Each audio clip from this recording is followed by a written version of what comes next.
Good morning, students. Dear students,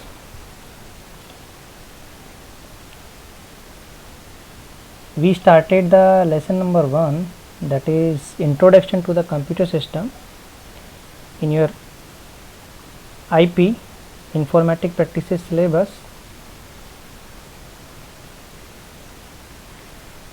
And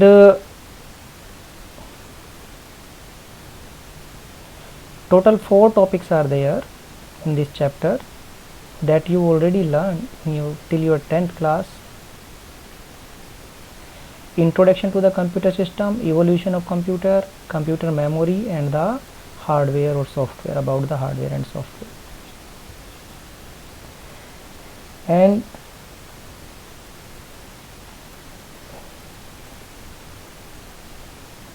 students, we completed in till our last video in our previous lecture or the class this introduction to the computer system,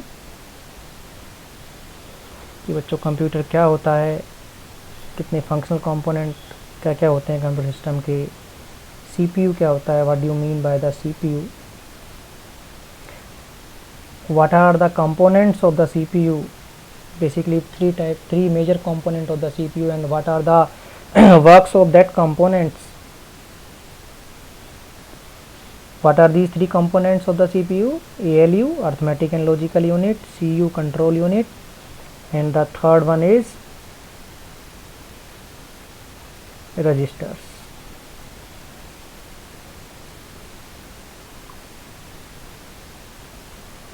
And we also covered till our last class, that is input devices, output devices.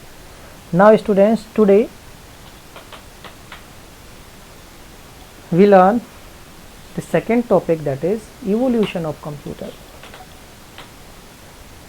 Evolution of computers means the history of your computer system, how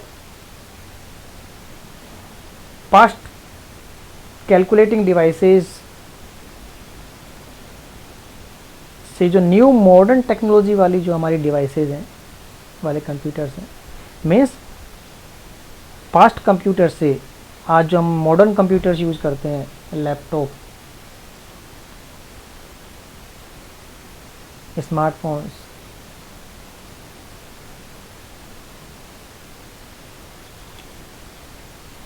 कैसे evolve हुए, means from the simple calculator, a calculating device, to a modern day powerful data processing machines or the computing devices have evolved in a relatively very short span of times.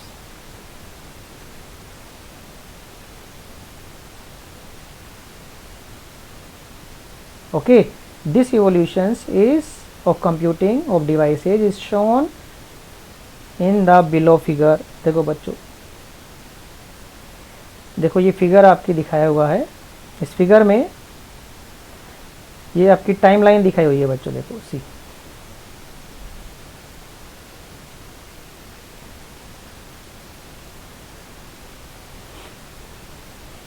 बच्चों इस figure के अंदर देखिए आप, ये timeline है from 500 BC before Christ to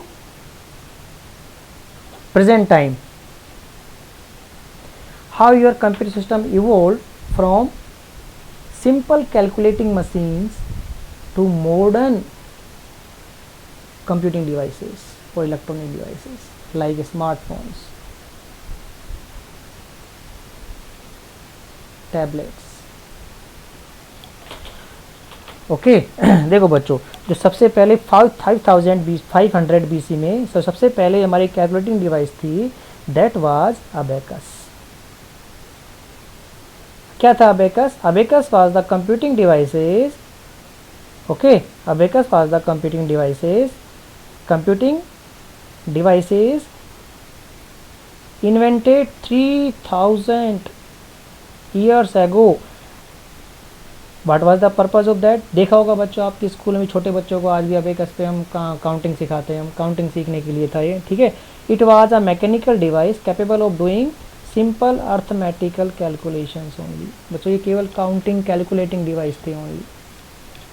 understood? फिर इसके बाद in 16 in this see this timeline in after this, after abacus, one scientist was there, that name was the Blaise Pascal. उसने क्या डेवलप की, एक अनोदर कैलकुलेटिंग डिवाइस डेवलप कर दी, इसको हमने क्या बोला, पास्कलाइन अपने नाम से रख दिया उसने, पास्कलाइन, ठीक है। तो Blaise Pascal invented a mechanical calculator known as Pascal calculator or Pascaline to do the addition and the subtractions of two numbers. बच्चों इससे पहले जो हमारी कैलकुलेटिंग डिवाइस थी वो क्या थी, अबेकस, केवल काउंटिंग के लिए काम आते थे वो नंबर्स की, काउंटिंग डिवाइस थी। अब एडिशन और सब्ट्रैक्शन करने के लिए या मल्टीप्लिकेशन और डिवीजन करने के लिए हमारे पास एक पास्कल, ब्लेज पास्कल नाम का साइंटिस्ट था। इन 1642 he developed, this scientist Blaise Pascal developed a calculating device that named Pascaline or the Pascal calculator, that capable of addition and subtraction of two numbers and multiplication and division through repeated addition or the subtraction. Understood? अब after this Pascaline in 1834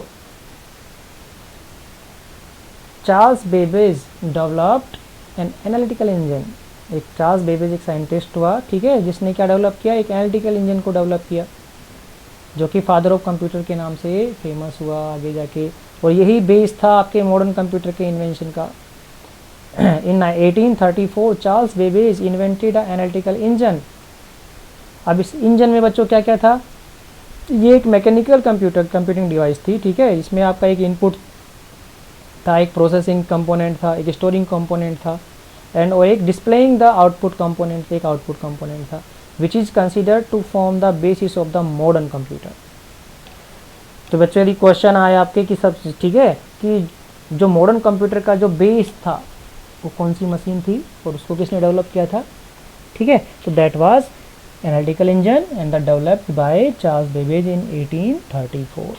बच्चों after Charles Babbage engine, analytical engine, ठीक है, इन 1890 one scientist was there, that name was Hermann Hollerith designed a tabulating machine for summarizing the data stored on the punch card.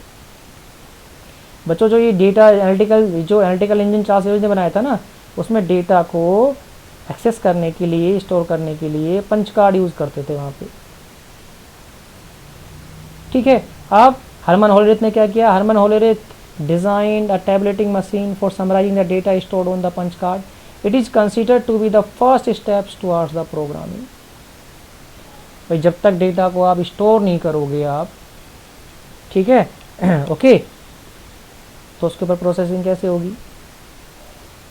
तो जो Herman Hollerith ने जो tabulating machine बनाई थी, ठीक है, वो बेस थी किसकी, प्रोग्रामिंग के लिए बेस था वो, नहीं तो प्रोग्रामिंग पॉसिबल नहीं थी आगे।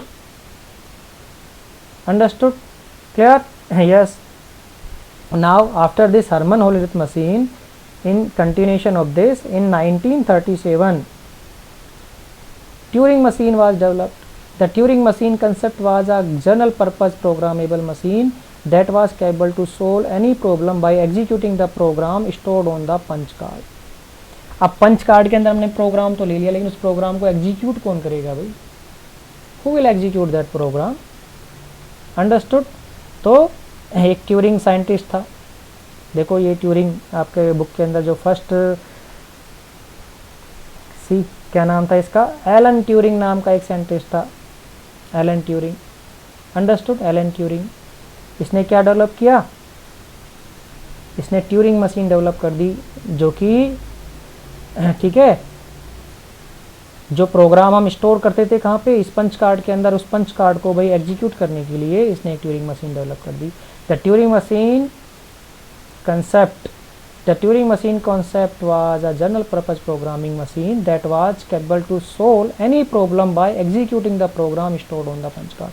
अब पंच कार्ड के अंदर आप कोई सा भी प्रोग्राम या एल्गोरिथम स्टोर कर दो आप, ये ट्यूरिंग मशीन कैपेबल थी कि उसको प्रोसेस करके उसका रिजल्ट आउटपुट शो कर देती थी। Understood. Now after this Turing machine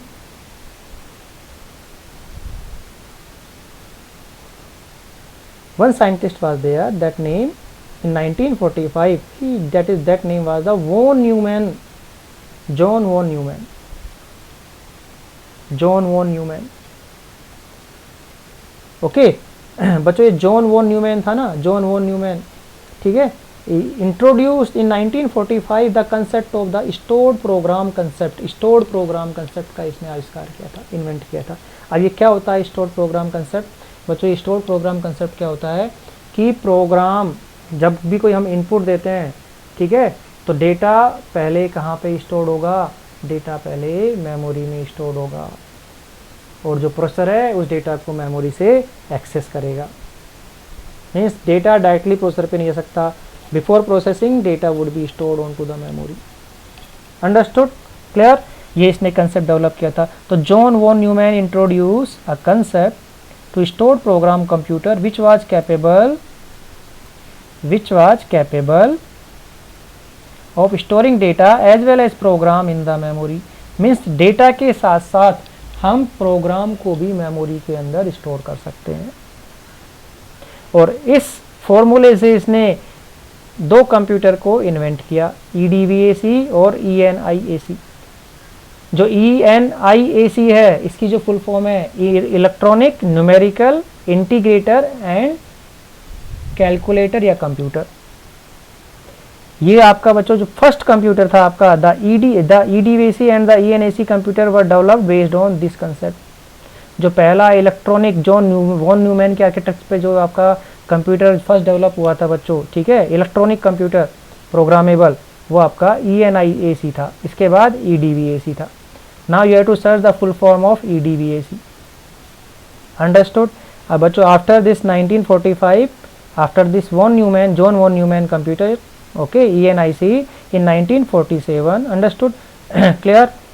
अब बच्चों ये जो EDVAC और ENIAC कंप्यूटर था, इसमें जो हम यूज़ करते थे वो, ठीक है, हम एक कंसेप्ट यूज़ करते थे। इसमें क्या कंसेप्ट यूज़ करते थे कि, ठीक है, वैक्यूम ट्यूब्स यूज़ करते थे यहाँ पे। इससे पहले जो कंप्यूटर थे 1947 से पहले, अब जो वैक्यूम ट्यूब्स थी हमारी, ठीक है, वो बहुत ज़्यादा बल्ब की तरह दिखाई देती थी। बल्ब होता था ना पहले, बड़े बड़े बल्ब होते थे, वो तो बहुत बड़े बड़े बल्ब थे और बहुत सारे यूज़ करते थे हम कंप्यूटर को डिज़ाइन करने के लिए। अब ये जो बल्ब्स थे ये बहुत ज़्यादा हीट कंज्यूम करते थे। अब इन हीट्स को, ठीक है, जिससे कि सर्किट बार बार फेल हो जाता था, हमारा सर्किट डिसरप्ट हो जाता था, ठीक है। तो इनके प्लेस पे, ठीक है, in 1947 transistor concept was established there. Vacuum tubes were replaced by the transistors developed at Bell Labs using semiconductor material. Understood? अब इस ट्रांजिस्टर के बाद क्या आ गया बच्चों? इस ट्रांजिस्टर्स की को किसने अब भाई पहले वैक्यूम ट्यूब थी, अब वैक्यूम ट्यूब को किसने रिप्लेस कर दिया? क्योंकि हीट कंज्यूम करती थी। अब इसको ट्रांजिस्टर्स ने रिज्यूम कर दिया, इसको रिप्लेस। अब ट्रांजिस्टर को किसने रिप्लेस कर दिया? इंटीग्रेटेड सर्किट्स ने।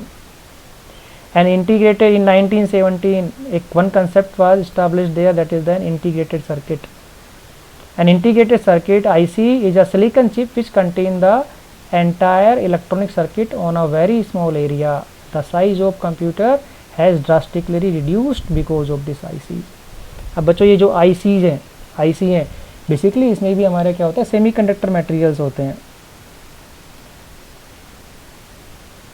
अंडरस्टूड? कि नंबर ऑफ जो ट्रांजिस्टर्स है ना, नंबर ऑफ ट्रांजिस्टर्स है, होते तो इसमें भी ट्रांजिस्टर ही है, बट वो एक छोटी सी चिप के ऊपर हम सर्किट के ऊपर इस्टेब्लिश कर देते हैं। नंबर ऑफ ट्रांजिस्टर्स मोर हो जाती हैं। फिर IC का कंसेप्ट आने के बाद और LSI कंसेप्ट आया, लार्ज स्केल इंटीग्रेशन, कि बहुत सारे ट्रांजिस्टर्स को 5000 ट्रांजिस्टर्स को हमने एक साथ इम्प्लीमेंट कर दिया इस सर्किट के ऊपर, साइज और रिड्यूस करने के लिए कंप्यूटर का। फिर मिलियंस ऑफ कंप्यूटर को हमने, फिर VLSI टेक्नोलॉजी आई, वेरी लार्ज स्केल इंटीग्रेशन, जिसमें हमने और नंबर ऑफ ट्रांजिस्टर को, ठीक है, कि millions of transistors are implemented on a single circuitry, small circuitry, उसको हमने बोल दिया VLSI।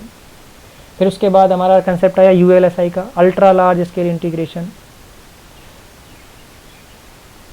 कि billions of transistors are implemented on to a single small circuitry, that is onto the IC for reducing the size of the computer. Understood? So by this your evolution of computer from small calculating device to this now today जो computers है हमारे, ऐसे develop हुआ था बच्चे आपको कई computer. So please remember these steps, these timelines of your computer evolution. Now see what is the written in your theoretical. The von Neumann architecture is shown in the figure 1.4. देखो बच्चों ये 1.4 figure में दिखाया हुआ है. तो von Neumann architecture जो थी उसमें एक इनपुट डिवाइस भी थी, आउटपुट भी था, मेमोरी का कंसेप्ट भी था और सीपीयू भी था हमारा. ठीक है. It consist of a central processing unit for processing arithmetic and logical instructions, a memory to store the data and program, input and output devices and communication channel to send and receive the output data.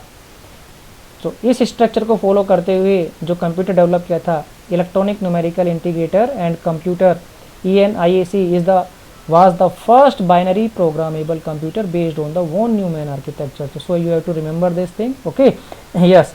After this, during the 1970 large scale, बताया ना, large scale integrations of electronic circuit allowed integration of complete CPU on a single chip, कि बहुत सारे transistors को एक ही chip, छोटी chip के ऊपर इस्टेब्लिश कर दिया गया साइज रिड्यूस करने के लिए, जिसको हमने माइक्रो प्रोसेसर बोल दिया. अंडरस्टूड. अब बच्चों देखो, अब इसके बाद जैसे ही हम ट्रांजिस्टर को बच्चों ज़्यादा ट्रांजिस्टर को एक ही चिप के ऊपर इस्टेब्लिश करने लगे, फिर इसके बाद देखो हमारा क्या आया, तो फिर LSI के बाद हमारा VLSI आई. ये देखो VLSI technology, VLSI very large scale integration, कि millions of 3 millions component, 3 million से में, ठीक है, ट्रांजिस्टर्स को हमने एक साथ एक ही चिप के ऊपर इस्टेब्लिश कर दिया. फिर SLSI आई. SLSI मीन सुपर इसको हम बोलते हैं, माइक्रो अल्ट्रा ही बोलते हैं, ultra. ULSI ultra large scale integrations, कि बिलियंस ऑफ कंपोनेंट हमने एक साथ इस्टेब्लिश कर दिया एक ही सर्किटरी के ऊपर. अंडरस्टूड. तो बच्चों ये कि हम क्यों एक ही सर्किट को रिड्यूस क्यों कर रहे हैं, हम सर्किट को इसलिए कर रहे हैं, ठीक है. इट मीन्स फिर मूरी का लॉ कंसेप्ट हुआ. एक मूरी एक साइंटिस्ट था जिसने अपना एक लॉ दिया. क्या लॉ दिया? इन 1965 इंटेल को founder Gordon Moore introduce the Moore's law which predicted that the number of transistor on a chip would double.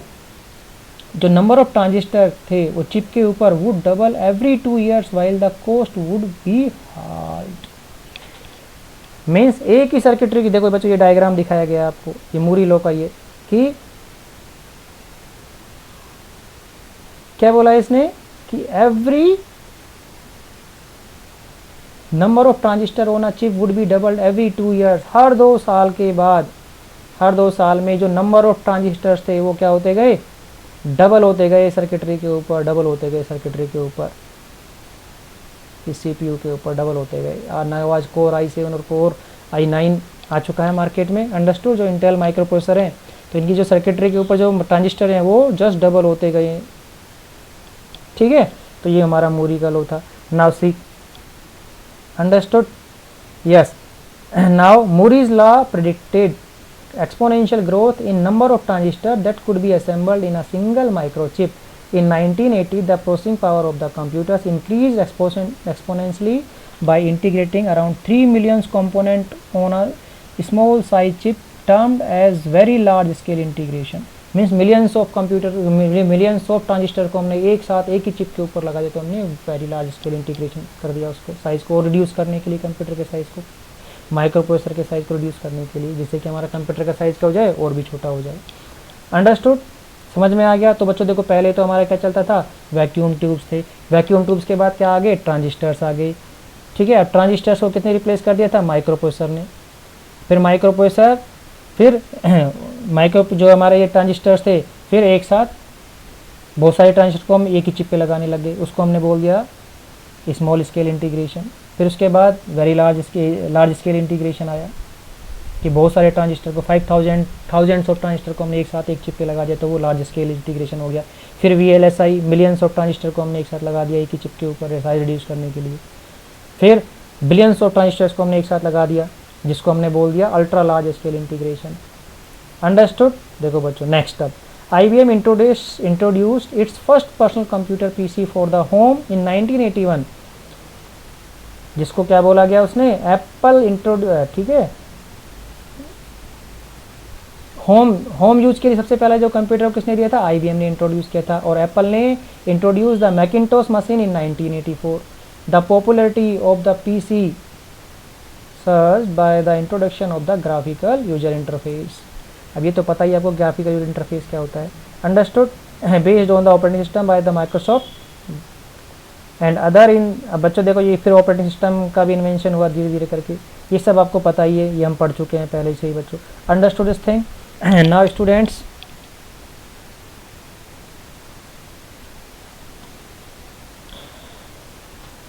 now please learn the important thing in this concept, that is कि you have to remember this timeline to evolution of the computers from the older calculating device to the modern evolution of the computer, modern computing devices. Now you have to remember the Muri law, कि what was the Muri law, understood. Next you have to remember the first binary programmable computer कौन सा था भाई हमारा, von Neumann architecture क्या थी हमारी। तो these are the important concept for this topic, understood, clear है। नाउ बच्चों नेक्स्ट इज कंप्यूटर मेमोरी। अब बच्चों देखो कंप्यूटर मेमोरी क्या होती है। कंप्यूटर मेमोरी तो आपको पता ही है। अब कंप्यूटर सिस्टम क्यों नीड होती है कंप्यूटर मेमोरी की कंप्यूटर में, to store the data either temporary और the permanently. A computer system needs memory to store the data and instructions for the processing. भाई कंप्यूटर को क्या चाहिए, डेटा चाहिए ना प्रोसेसिंग करने के लिए। अब डेटा को कहीं ना कहीं तो स्टोर करके रखेगा ना, तो टेम्परेरी या परमानेंटली, अंडरस्टूड। और बिफोर मेमोरी डेटा जो प्रोसेसर है वो डेटा कहाँ से गेट करता है, भाई मेमोरी से तो गेट करेगा प्रोसेसिंग का प्रोसेस करने के लिए।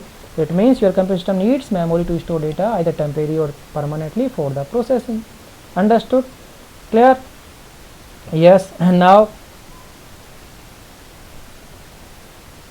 अब मेमोरी जो होती है बच्चों आपकी देखो मेमोरी जो 3 टाइप्स की होती है, एक होती है आपकी प्राइमरी मेमोरी, एक होती है आपकी सेकेंडरी मेमोरी, और एक होती है हमारी cache memory.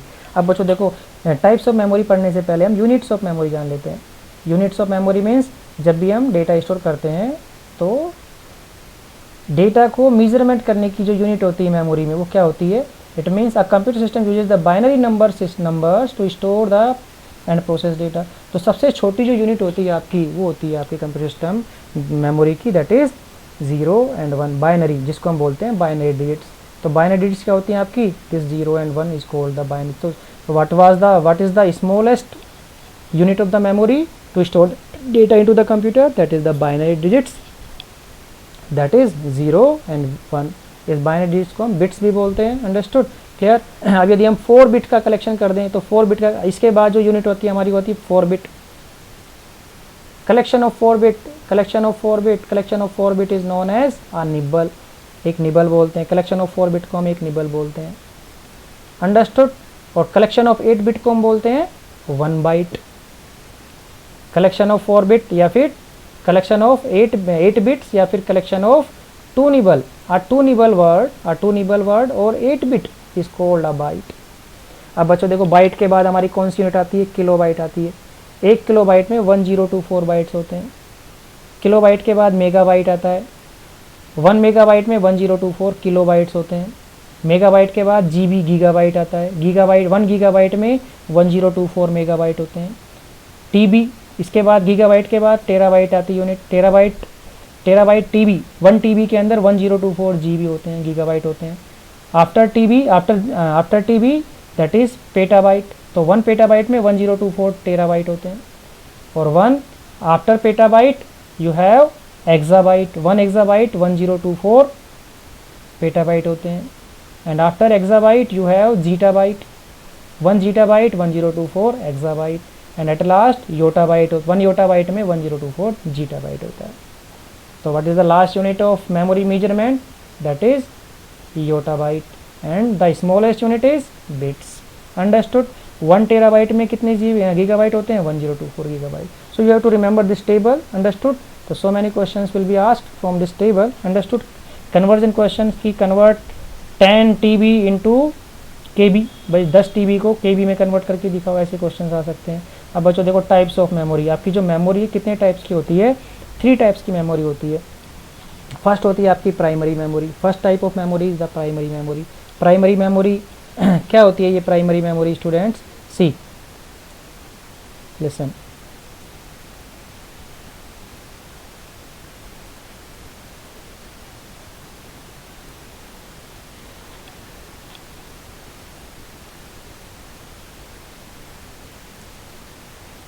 primary memory is essential component of your computer system to store the data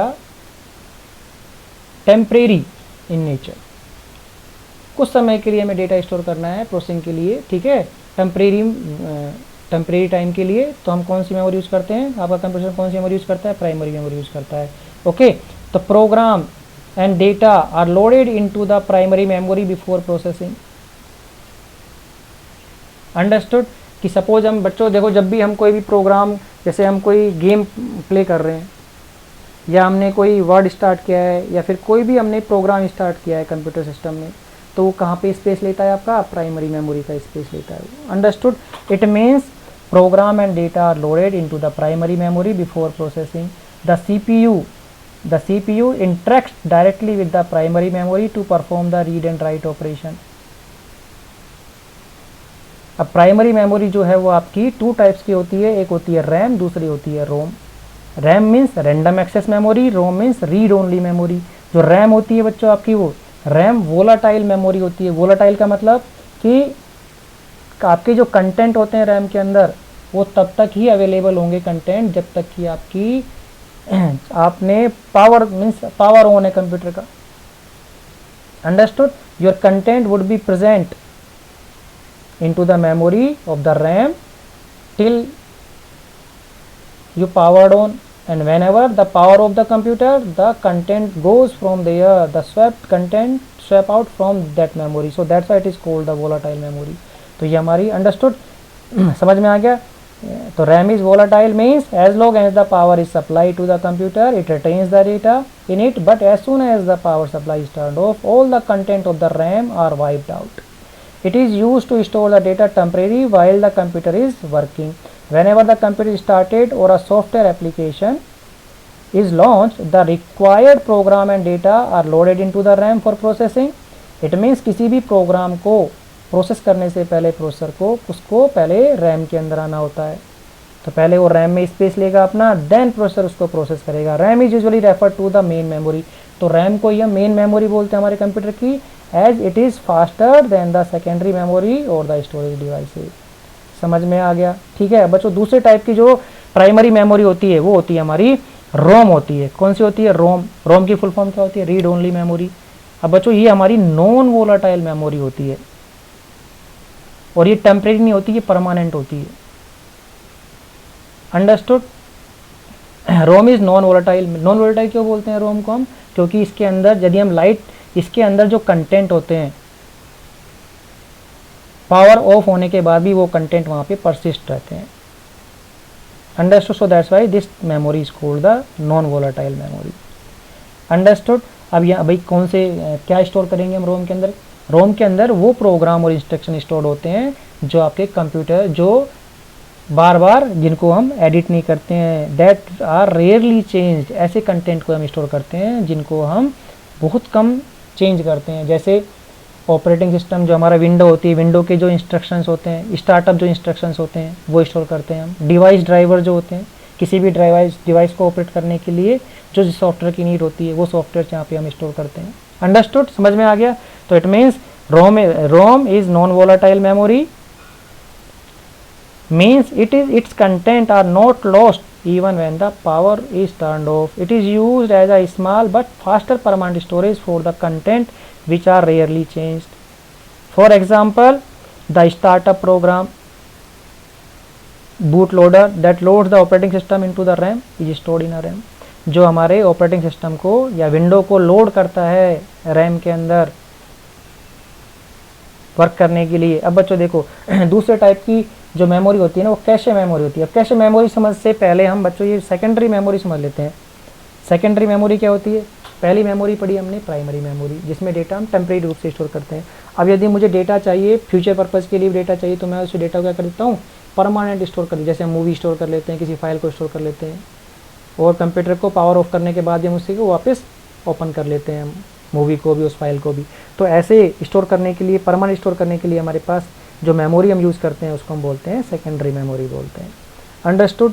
जैसे हार्ड डिस्क, आपकी जो हार्ड डिस्क है, टेप ड्राइव है, मेमोरी कार्ड्स होते हैं, सीडी है, डीवीडी है, पेन ड्राइव है, ये सारी की सारी कैसी हमारी सेकेंडरी स्टोरेज डिवाइस होती है। अंडरस्टूड, समझ में आ गया। Primary, see what is written in your book, primary memory has the limited storage capacity and is either volatile RAM or read only ROM. Thus a computer system needs auxiliary or the secondary memory to store the data permanently or instructions for the future use. The secondary memory is non-volatile and has larger storage capacity than the primary memory. समझ में आ गया, ठीक है। तो secondary storage कौन कौन सी होती है आपको दिख रहा है फिगर के अंदर, कौन कौन सी होती है पता ही आपको। ना बच्चों देखो, थर्ड टाइप ऑफ जो मेमोरी होती है वो होती है हमारी कैशे मेमोरी होती है। कैशे मेमोरी क्या होती है बच्चों, देखो कैशे मेमोरी क्या होती है भाई, रैम की जो स्पीड होती है, CPU कहाँ से डेटा एक्सेस करता है प्रोसेसिंग के लिए, रैम से एक्सेस करता है ना, मेन मेमोरी से। और जो CPU की स्पीड होती है वो तो होती है बहुत फास्ट होती है, ठीक है। और जो रैम की स्पीड होती है वो बहुत स्लो होती है यदि हम CPU की स्पीड से कंपेरिजन करें। तो CPU को रैम से डेटा को एक्सेस करने के लिए फास्टली, तो इट मीन्स ये मेमोरी मिसमैच हो जाएगा, जिससे मेरे CPU की परफॉर्मेंस भी डाउन हो जाएगी। समझ में आ गया। तो उस परफॉर्मेंस को मैच करने के लिए मेन मेमोरी मीन्स रैम और CPU के बीच में एक मेमोरी और प्लेस करते हैं जिसको हम कहते हैं कैशे मेमोरी। तो आपका CPU बार बार चेक करता है कि कैशे में कोई डेटा है तो उस डेटा को ओपन कर देता है। अंडरस्टूड। नहीं तो प्राइमरी से वापस कैशे में डेटा आएगा, फिर आपका CPU ओपन करेगा। अंडरस्टूड, समझ में आ गया। तो बच्चों ये आपकी मेमोरी होती है डिफरेंट डिफरेंट टाइप की। तो आज के लिए इतना ही सफिशियंट है। Next topic we will cover into the next lecture. So thank you, keep watching, keep learning, thank you so much.